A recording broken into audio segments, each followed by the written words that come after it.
Hey, this is Andrew from AJS Woodworks, and this is just going to be a quick review of the KitchenAid Ice Cream Maker attachment. So you can see it here. It's just a bowl basically, and it's filled up with freezable liquid on the inside chamber. So basically you just have to put it in the freezer for a minimum of 15 hours, and whatever liquid that you pour into the bowl will pretty much freeze on contact. So it's a little bit different from the other ice cream makers that you have to buy ice and use rock salt to make it cold enough to make your ice cream. But we're going to test it out today and see how well it works. This is the box that it comes in.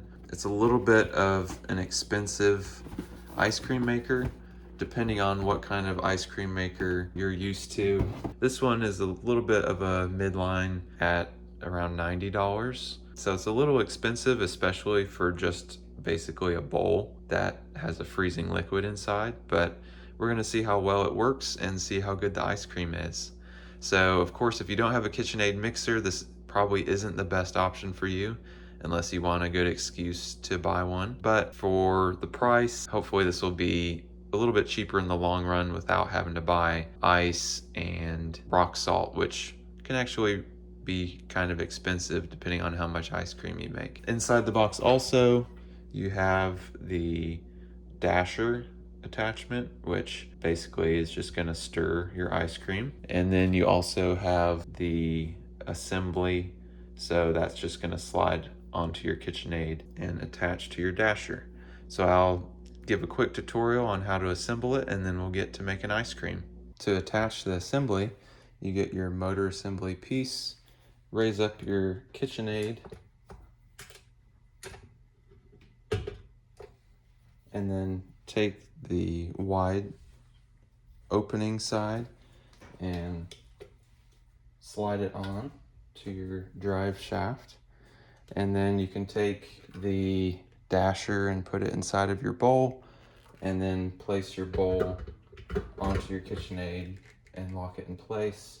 And then you're just going to lower down your KitchenAid so that this piece joins up with the top of the dasher, and that's going to press up on this spring and hold it in place. So just lower it down and it holds it in place. And the last thing that you have to do is just pour in your ice cream mixture. So I'm actually going to use, in this recipe, the Williams-Sonoma ice cream, but the reason I'm trying the Williams-Sonoma is because I have tried, I think it's either Pioneer Woman or the Nostalgia brand that Walmart sells. Tried the chocolate ice cream version and it didn't taste like chocolate at all. So that was kind of disappointing. So hopefully this one, the chocolate chip cookie dough, will be a nice surprise. So we'll see how it turns out and we'll start making the ice cream. So the first step is just to get your perishable ingredients. So that is your milk, and according to the recipe on the back here, it takes a cup of whole milk, 2 cups of heavy whipping cream, and then you add in your ice cream starter. So I have all of that mixed in. Basically, it's really simple. You just mix it all together until the ice cream starter is dissolved, and then you can just start pouring it in.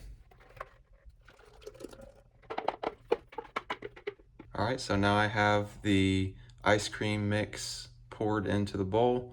It's already starting to harden a little bit, I think. And the next step now is just to put it on stir. And that should just slowly mix the ice cream until it hardens up. So there you can see it's just stirring away. There's a little bit of scraping that I can hear. So you're just gonna let it stir and harden up for about 20 to 30 minutes, and then we'll check back and see how it is. All right, so now it's been churning for about 20 minutes, and you can see it's climbed up on the sides, and you can tell that it's much more thickened than when I poured it in, and it's ready. So what you can do is you can either take it out and eat it right away, kind of like soft serve, or you can take it and put it in a low profile container. That way it freezes nicely and a little bit quicker than if you put it in a deep container. They recommend freezing it for about 3 hours, but it just depends on how frozen you want it. All right, so since this is a chocolate chip cookie dough ice cream, what I'll do is just turn it on slow speed and then break off small pieces and add it in. That'd be the same for any type of ice cream that you wanted to add additives into. Just add it in as it's churning, pretty close typically to the end when it's pretty much done. You don't really want to add it in super early because it'll break up into tiny little pieces, or if you put in fruit, it'll basically be a puree. You can do that if that's what you want, but if you want bigger chunks, then add it in towards the end. So I'll go ahead and get it started and start adding in the cookie dough chunks.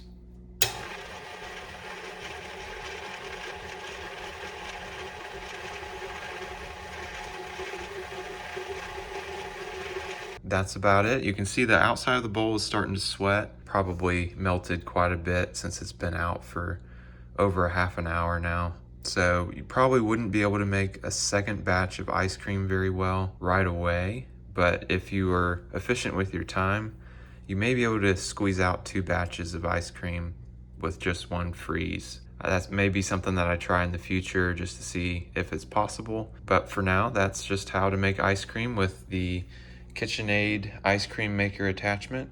If you have any questions, feel free to let me know. I'll have a link to purchase this in the description below the video. Thanks for watching.